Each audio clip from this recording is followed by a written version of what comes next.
Chapter 13.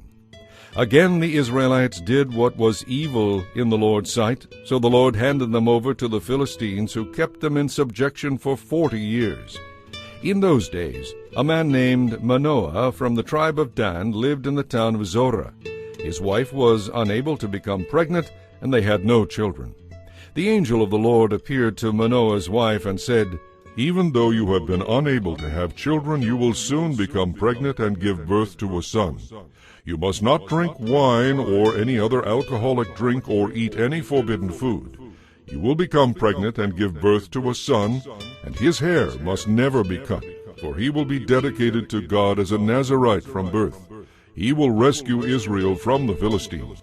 The woman ran and told her husband. "A man of God appeared to me. He was like one of God's angels, terrifying to look at. I didn't ask where he was from, and he didn't tell me his name, but he told me, 'You will become pregnant and give birth to a son. You must not drink wine or any other alcoholic drink or eat any forbidden food. For your son will be dedicated to God as a Nazirite from the moment of his birth until the day of his death.'" Then Manoah prayed to the Lord. He said, "Lord, please let the man of God come back to us again and give us more instructions about this son who is to be born." God answered his prayer, and the angel of God appeared once again to his wife as she was sitting in the field. But her husband Manoah was not with her. So she quickly ran and told her husband, "The man who appeared to me the other day is here again." Manoah ran back with his wife and asked, "Are you the man who talked to my wife the other day?" "Yes," he replied, "I am." So Manoah asked him, "When your words come true, what kind of rules should govern the boy's life and work?" The angel of the Lord replied, "Be sure your wife follows the instructions I gave her. She must not eat grapes or raisins, drink wine or any other alcoholic drink, or eat any forbidden food." Then Manoah said to the angel of the Lord, "Please stay here until we can prepare a young goat for you to eat." "I will stay," the angel of the Lord replied, "but I will not eat anything.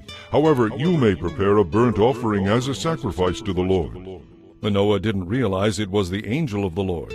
Then Manoah asked the angel of the Lord, "What is your name? For when all this comes true, we want to honor you." "Why do you ask my name?" the angel of the Lord replied. "You wouldn't understand if I told you." Then Manoah took a young goat and a grain offering and offered it on a rock as a sacrifice to the Lord.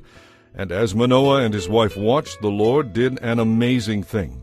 As the flames from the altar shot up toward the sky, the angel of the Lord ascended in the fire.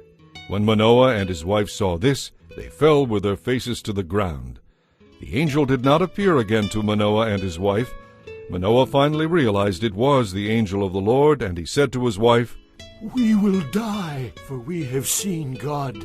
But his wife said, "If the Lord were going to kill us, he wouldn't have accepted our burnt offering and grain offering. He wouldn't have appeared to us and told us this wonderful thing and done these miracles." When her son was born, they named him Samson. And the Lord blessed him as he grew up. And in Mahane Dan, which is located between the towns of Zorah and Eshtaol, the Spirit of the Lord began to take hold of him.